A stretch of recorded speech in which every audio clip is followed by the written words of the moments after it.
Peace lang ha. Bumalik oh.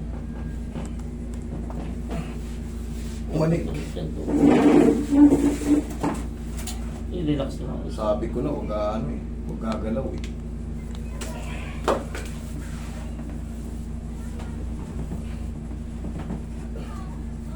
Dali. Dalawang pagod to.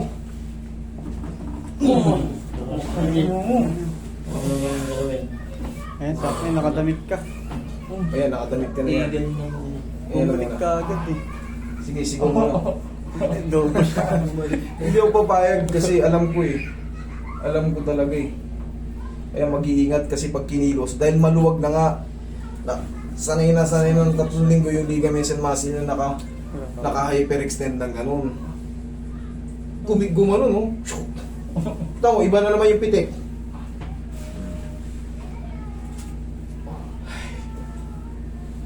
Thank you, Lord, kasi pinaalala nyo sa akin na double check-upin.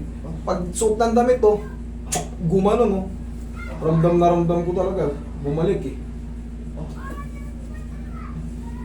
Sige, upo ka. Sigaw mo lang. Yan. Ibalik na natin o ano. Lagyan natin ng sling. Lagyan natin ng sling. O yan, balik na naman. O yan o, kahit tignan nyo.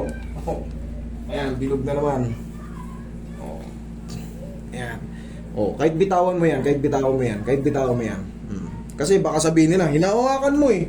Hinahawakan mo kaya ano eh. O. Ayan, shoot yan. Sige. Sling mo muna, idol. Para hindi mo na bumalik. Para sigurado na. Ayan, konting taas. Balik Masakit na kasi naman. pagka... Yan. Ganyan muna. Konting angat lang yun ah. Higpag ka agad eh.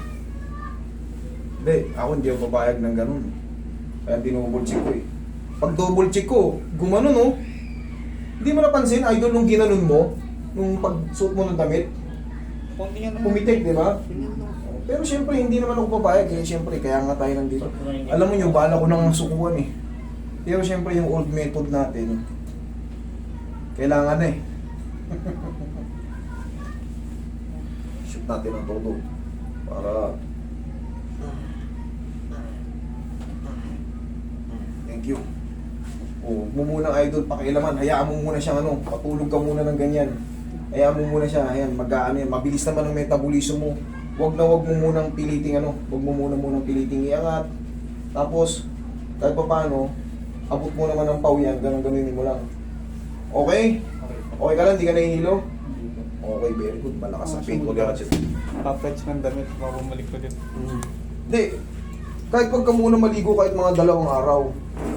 Ha? O ano ka lang muna, magbanyos-banyos ka lang muna ng sarili mo. Wala, sobrang luwag. Wala, sobrang luwag. Alam ko naman eh. Hindi, naramdaman ko kanina nung ginanon niya. Parang may gumalaw ah. Kaya, dinouble check ko eh. Ay, hindi makataka sa akin yan. Pero, papasalamat to kay Lord. Kahit pa paano, hindi yung pinabayaan. Thank you. Sige.